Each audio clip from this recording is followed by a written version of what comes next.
Vai mīlestība ir māksla? Varētu teikt, ka jā.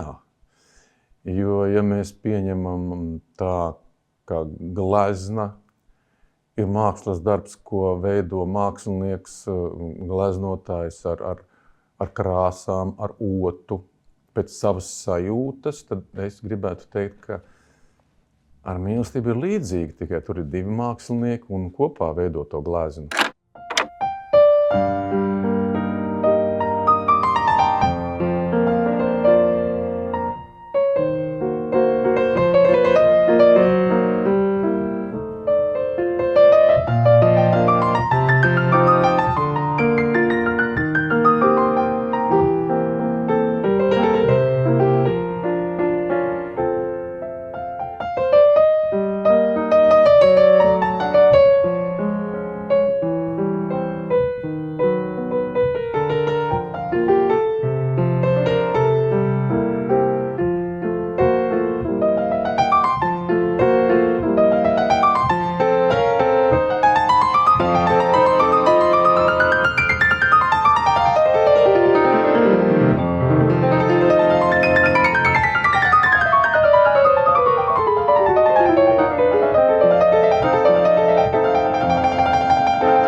Es nevarētu teikt, ka es mīlu šo varoni, bet es šo varoni saprotu.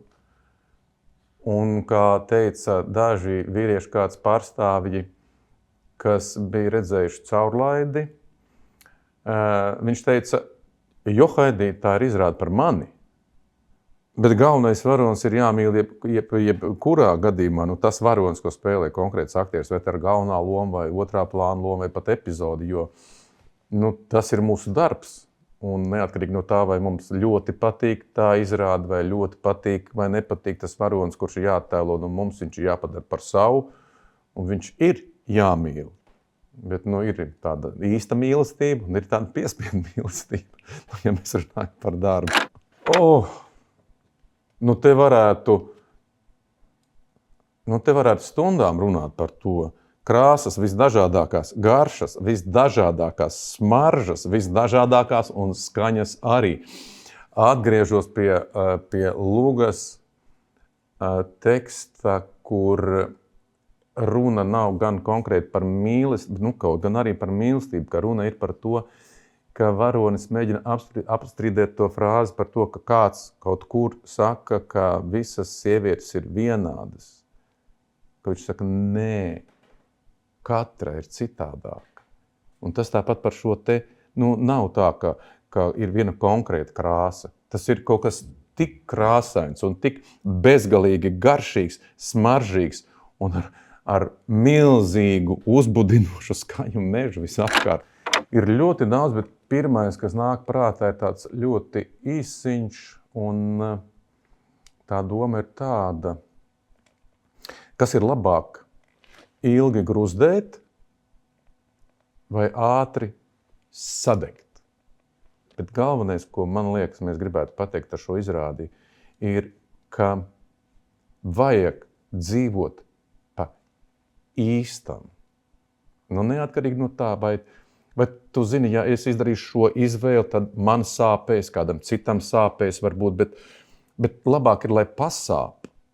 Nevis vienkārši lēnām, bezjēdzīgi vilkt kaut kādus gadus un pēc tam, pēc kaut kādiem 20, 30 gadiem nožēlot to, ka es kaut ko neizdarīju pirms 10, 20 gadiem, kad būtu to izvēli vajadzēja izdarīt citādāk. Vienkārši runāt savā starpā par lietām, kas tev te iekšā grūzd vai otram grūzd.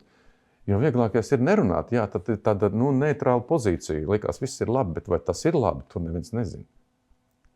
No malas izskatās labi, bet protams, ir grūti, ir ļoti grūti diviem cilvēkiem savā starpā, mīlošiem cilvēkiem vai varbūt kādreiz mīlošiem runāt par lietām, kas katram ir svarīgas, jo tas var sāpēt.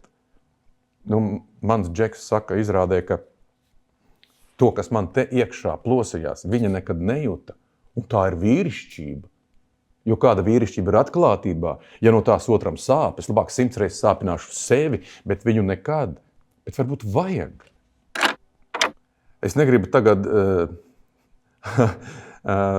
atklāt skatītājiem visas kārtas, es domāju, atbilde ir ļoti vienkārša.